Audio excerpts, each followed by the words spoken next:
I was even thinking the Gaslight movie where I think there's sounds at night. No, you're making it up. Or the gaslight's flickering and the person's like literally making the gaslight flickering. Like, no, it looks normal. And the more crazy you feel, the more panic you feel inside you and then want to beat down something to kind of push your truth across. Like, no, that's really what's happening to me. And it just escalates and builds up until finally like explode. Have you been provoked to the point of breaking? Well, this week, Rossana Faye joins me to talk about reactive abuse. What is it? And why toxic people use this strategy to drive us insane? Well, a few weeks ago, I had a podcast episode with Lisa Sunny where we talked about how narcissistic abuse almost always eventually leads to violence. In fact, it was really a triggering episode for me because I realized as I was sitting in there listening to the progression that I could see that I was in the progression, that mine was worsening and that probably violence was coming up next. And I hadn't really put that together until I was talking to Lisa. It was really powerful. But one of the responses I got about it was, can we talk about reactive abuse? How that differs from domestic violence. Is it the same? Is it different? Why is it different? Like, how does that happen? It's not something I really talked a whole lot about. And I've kind of been challenging myself why. I think partly because I resist trying to be like that. I try to be a very controlled person. Although I have felt at the end of myself in that relation, definitely end of myself, but I'm not, I guess I know why. Because usually the relationships I've been in have been so lopsided when it came to the equity of power that I knew that if I lost it, it would be over. And so I never lost it. The threat of losing the relationship was too great that I knew I better not go there. So I didn't. So I feel a little kind of like not as well versed in this personally, although I know a lot about it. But I'd love to is this something you struggled with ever? Well, you know me. I'm not an angry person at all. Actually, a lot of my friends and family would say I'm quite gentle, pretty calm. And that's my character. This is the behaviors I have around people I was a doula for 8 years. So being a birth doula, sitting with women who are laboring, they need a calming presence. They need a warm person around them to give them that safe environment. So I always felt like that. And my ex never actually went full violent, although some people would argue there are certain aspects of emotional abuse that is physical abuse, but he didn't hurt me or harm me physically by putting hands on me, by pushing towards me, anything like that. He didn't even really throw things at me, but I did that. He would get me to a place where there was one time I threw a plate at his face. It didn't hit him, but it hit the wall behind him. And for a couple of years, I don't know if it was a little over a year, there was a dent in the wall, and he would always bring it up. He would say, remember when you got mad, you got violent, you got angry. And he would raise his voice and get really scary, but he would always bring up that dent. I think he would purposely position me in the kitchen in that spot so that I could see it when we were fighting, so that he could point to it and remind me of, you do things too. You're abusive too. Don't be coming at me and saying that I'm abusive. Look what you did. Remember that 1.5 years ago? And if we still lived in that house, we probably would have never gotten it fixed. He would have made some excuse to keep reminding it. Just like when you hear it, I have clients who say their ex will take photos of them or videos of them in this sort of rage. And one of the things I remembered was I was not in my own integrity. This wasn't something I would do. This is out of character for me. I don't get angry. I don't blow up like that. So I think back to this little dog that I had. He was a Yorkie Shih Tzu. His name was Eddie. He was the sweetest, kindest dog, so cuddly, so sweet. And when I got back together with my ex before we got married, he would pick at him. He would pull on his tail, or he would stand in between his food dish, and my dog would come up and he would kind of get scared until one day he turned around and tried to bite him and started barking. And this was not his character. This is not something Eddie would ever do. And I think to that was like me. I wouldn't do stuff like that. I don't throw things at people. I don't throw plates in anyone's face. And of course, I felt bad about that dent in the wall. And it was a reminder that I'm capable of that. But I wish someone had told me that that's not you. That's something you did out of character. And that's how you know it's reactive. This is a reaction that they fed. He teased that out of me and it worked. And the little smile that he got on his face when I threw it. Now, if somebody threw a plate in my face, I wouldn't be smiling. I wouldn't be happy that I accomplished anything. I wouldn't think I teased that out. And yes, I got them to get angry. I'd be scared. I'd be get out of the way, and I would be fearful of what they're going to do next. No, he was happy. He was happy he got the result that he wanted by egging me on and pushing my buttons and pulling my tail like he did with Eddie, he was happy that he got that result. And so that's, I think, my experience of reactive abuse, and a lot of what I hear from my clients, what their experience. This isn't something they normally do. They don't operate this way. Yeah, I think your use of the dog as an example is powerful.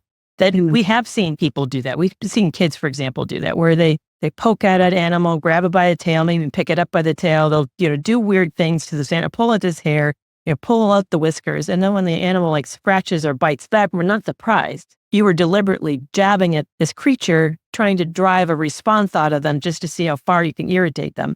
I think that's a beautiful picture for what happens in these relationships, that there are some people who on purpose want to set it up to make you feel bad, to make you look crazy. And that's what your ex, you described it. Your ex that even would position himself later so he could point at that little dent mark and say, see, you lost control here. You're not all that. You're something wrong with you too. Don't think that's just me. It's you too. Yeah. I would bring up those words, domestic violence. It was kind of big around then. There would be movies, there would be TV shows. And I would bring that up and say that this was happening in our house. And he would say, yeah, you're right. See, remember? It's domestic violence. Who's the violent one? Domestic violence. Who's the one that throws stuff? Who's the one that's creating all this damage to our home? That I'm scared of you. Like, you're the one that I should be scared of because you're the one who lashes out. I'm calm. And when and it wasn't always a plate. It was me maybe yelling or raising my voice, or it was almost like a protest for just stop. Like, please just leave me alone. And I would yell so loudly because I just didn't feel like he was hearing me or listening to my needs at all. And I would have to almost on the top of my lungs scream. And he would be so calm and so collected and almost satisfied that I was in this space. It made me question a lot about myself. Am I an angry person? Do I do this? Like, am I doing this because I'm just mad and I'm angry? And do I need to take anger management classes? Do I need to go see somebody about my anger issues? He would say I had anger issues. And for moments I would believe it because the evidence was there. I was angry. There were times that I was angry, but I forgot the lead up to it. And I forgot where it was from and how it was caused. And it actually took my focus off of the initial abuse, which was him coming at me. So it's now on me and my behavior and my actions. And I've forgot about his actions and what led me to this. Right. And on top of it, to the outside world, if they were to look at both people, he said, she said situation, you look worse. Yeah. Did you happen to watch Dirty John? There's 2 seasons of it. There was season 1, which is long more ago. When it first came out. I do remember elements of it, but yeah, I remember it. The second one was Betty Broderick's story, which I think at the end of it, she ends up murdering him and his girlfriend in their beds. Yes, I remember that series more because that struck a chord with me. Obviously not the end part, but just she was so sweet and so kind and just loved her husband so much. And then she started changing, like she started disappearing, almost getting to this angry place. And everyone around her thought she was nuts, thought she was crazy.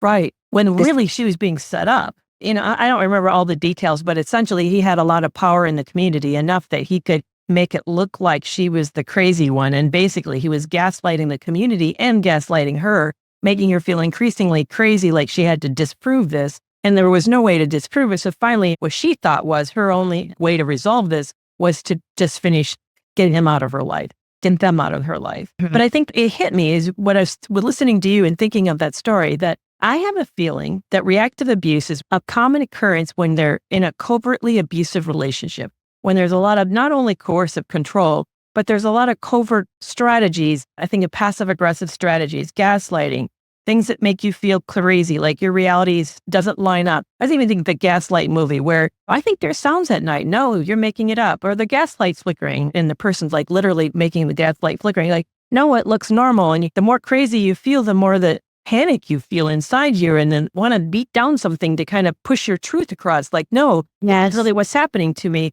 And it just escalates and builds up until finally like explode. And when you explode, you do this massive reaction of like, I want to hurt you or show you how much pain I'm in. So I'm going to do something really radical as a way to show you that I can't do this or I can't continue this anymore. I know that people who have this happen to them feel frantic, out of control, powerless, end of their rope, frantic. And I think I wish we didn't name it reactive abuse. Because to me, they're not trying to be abusive. Ultimately it's not their behavior, it's harmful behavior, but it is a reaction to deliberate provocation. I think we missed that point. Yeah. it's really just putting an end to it. Like the 3 words that came up in my head every time this ever happened to me. And I think about Eddie, my dog. He would turn around and bite, or he would snarl at first and then he would bite or start barking. But it's like, make it stop. Yeah. Those were the 3 words in my, and out of desperation, I was so desperate to just, what he was saying to me, doing to me, look at your face, look at what you're doing. You're just sitting around doing nothing all day. Can't even cook. The dinner is salty. Make it stop. And something else kicks in me, just like my dog, and he turns around and bites. I turn around, I throw a plate because I just want whatever he's doing to stop. And it's like something takes over me, and it's something out of my character. And I do whatever by any means necessary to make this abuse stop. So when I think reactive abuse, I don't think of being abusive. I think this is the abuse. What's happening is, like, when we talk about emotional abuse, financial abuse, when we talk about sexual abuse, it's abuse. This is reactive abuse. So it's not me being abusive. What's happening to me is reactive abuse. That's how I see it in language. That's how I've reconciled this, because I didn't like that term either. Reactive abuse really felt ick to me, because I felt I'm like now blaming an the abuser. victim. Like, now I'm an abuser. Like, now we're both, that's how he would say it. We're both very abusive. Yes, there's domestic violence happening in this home. Look at this dent in the wall. That we're both in this. Like, domestic violence is a marriage thing. It's a husband and wife. We're both in this. No, this was reactive abuse. What was happening was similar to financial abuse, similar to emotional abuse. It's a type of abuse. And this is what was going on. And when I was able to look at it like that, I was out of the picture of abuse. I was just experiencing reactive abuse as a whole. And yeah, it's wild to me, things we can do when we're in this space. It is. And I think the other intent of it is to make the person who's experiencing it feel crazy, to feel like they're the one who is the bad person in the relationship. They're the cause of the problems.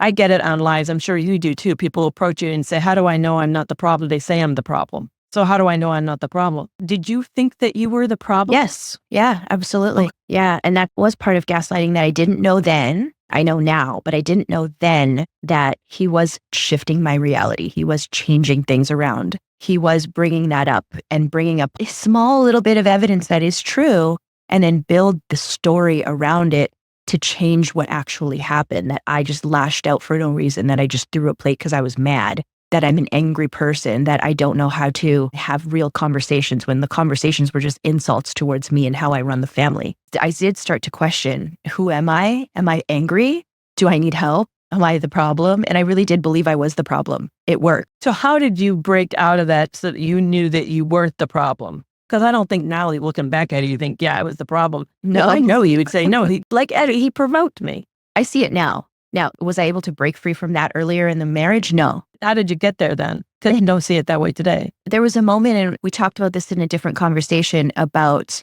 this. He got an extra amount of time with me. We had this big breakdown after silent treatment, and he looked at me and he wanted me, and he said that I don't want him and that we were going to just, end the marriage and it was my fault. And I look back at that when I finally left 2 years later. I looked back at that and realized all of that was a lie. All of that was just a way for me to feel bad for him. And when I no longer felt bad for him, I was able to see everything. It was when I dropped my concern for him, and his victimhood, or however he played as a victim, didn't play on me anymore. And I was able to see it. And I tell this to clients all the time. When you know you're going to leave someone, when you know that the relationship is over, when you know, you're able to unlock something and see all the games that were happening behind the scenes. You're able to see it. It wasn't until I knew that I had to leave and I stopped caring for him that I could see it. And I couldn't see it until that key was unlocked. I couldn't see it until I knew for sure when that switch was off and it was over. Right. Yeah. While you were talking, I had the same thought and I was just thinking of it kind of more different terms. It takes emotional detachment. Yes. Stop. Yeah. Emotional detachment. Because really what reactive abuse is, and I love your definition, that you're putting it, reactive abuse is they're trying to get on purpose, trying to get a reaction out of you. They're abusing you by driving you to a reaction. Yes. I always took it from the opposite direction of my reaction is abusive because I'm reacting in an abusive way. I love the fact that you turned it. I think that's a better way to view this. It's a form of abuse and they're driving you to a reaction. Yes. But I think what it really indicates to the person who's reacting is that they're emotionally, I'm going to use this term again. I know I talked I think I used it in a previous podcast. They're emotionally fused. And I don't think most of us really know what fusion is. What it is that when we don't feel like we can manage our own interior experience and feelings, we count on another person or in a relationship to do that work for us. So a really simple example is if I'm having a bad day where I just don't like the way I feel in my body, and I put on an outfit and ask, does this make me look fat? I'm asking you to, in that moment, soothe me because I'm not able to soothe myself. Ah, I see. Yeah. And I'm depending on you to do the work that really is my own job, because it's my own job to get in touch with myself and make peace with myself, or to get in touch with myself and do something with myself. But it's really my work. My insecurity is my work. But I'm putting it out onto you and asking you to do that work for me because I'm not capable or don't know how, or it's not sufficient, or for some reason it doesn't work the way that it should work.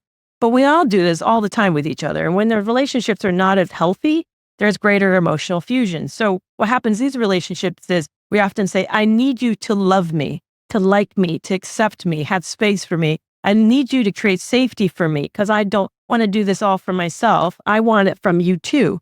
Now that's different from, think of a relationship from needing to wanting. When you want something, you don't need it. You just want it. You're not going to die without it. You know that life will go on. Last night I wanted ice cream. I said no. It was a want. It wasn't a need.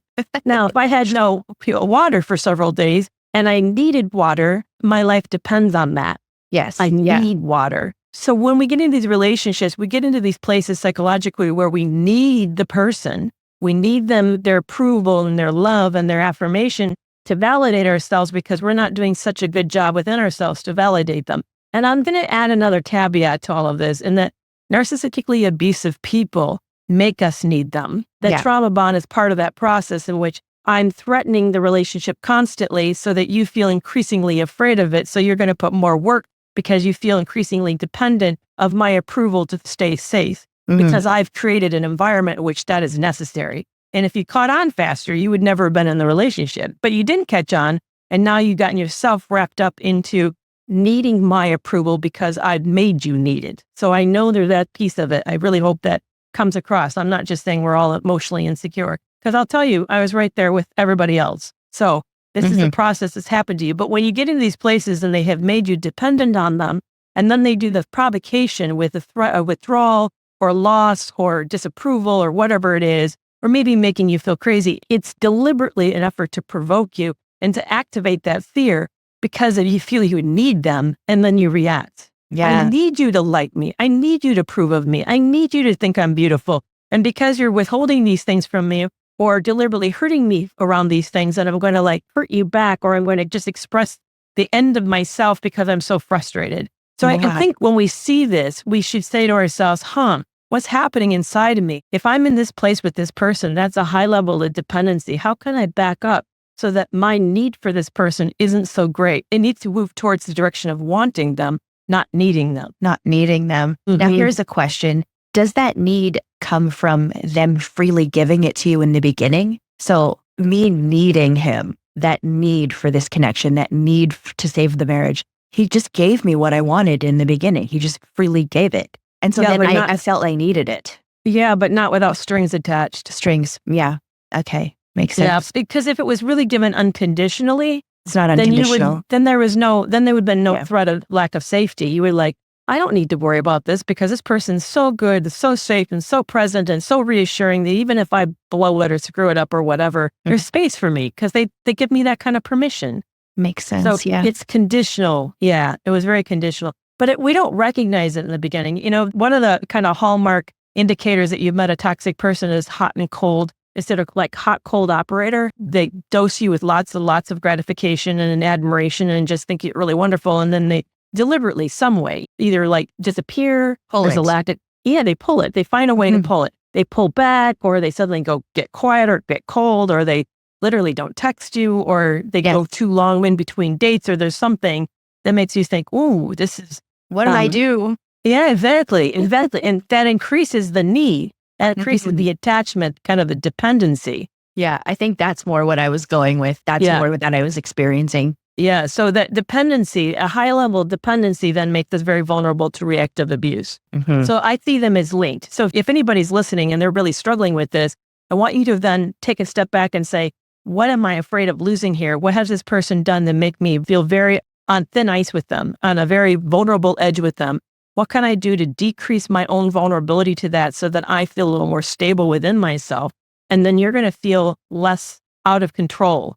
You're going to feel more like you have a foundation that's underneath of you again. Not easy. I'm not saying this is easy to do, but I do think that having that level of observation about all of this will really help diminish the powerfulness of this process. I think the last thing I'd love to leave people with before we jump over to the podcast extra, and that is to say, please don't take this personally. I know that we feel crazy when it happens, and there is a level of craziness to the behavior. I mean, really, right? I mean, it feels out of control when you're doing it. Yes. Yeah. You don't feel like yourself. No, out exactly. of character, out of integrity, something you never do, not your normal behavior. And that's why I would question myself. And so some of us would asking if I'm the problem, it's because you feel crazy. Yeah, exactly. I want you to know that you've been provoked. That if you're not doing this just to frighten, intimidate, and manipulate somebody, which none of us who are reacting do, we just want the craziness to stop. Yeah. That's what our behavior is about. Please stop hurting me. Please stop doing this to me. Please stop like drowning me out and ignoring me. Just please stop. Versus, I want to teach you a lesson. And they're very different mindsets. Very, very, very different mindsets. So if you're hearing this and you're feeling really like bad or uncomfortable, I want you to know that you've been driven into this place by someone who's cruel. This is a very awful thing to have. Picture the cat or the dog. I mean, we don't even like it when we see toddlers do it. We make toddlers stop. Quit doing it to the cat. You're irritating the cat. When a grown person's doing it to another person, it's horrific. It's really cruel. Mm-hmm. So, well, let's jump over to the podcast extra and talk about what to do if you think that you're reacting a lot, like how to get that detachment and so you feel a little more in control. But thank you so much for joining me today on this episode. Yeah, you're welcome. Well, that's a wrap for this week's episode. Are you following me on TikTok, Facebook, Instagram, and YouTube? Find me at Kerry McAvoy, Ph.D. And whether you're in, consider leaving, or have left a narcissistic relationship, find community support at my Toxic Free Relationship Club. You can learn about this resource as well as others at kerrymcavoyphd.com. Now you don't need to wait a week to get your next podcast fix. Join Breaking Free from Narc Abuse at substack.com to get exclusive audio content for subscribers. To sign up, click the link in the show notes. And I'll see you back here next week.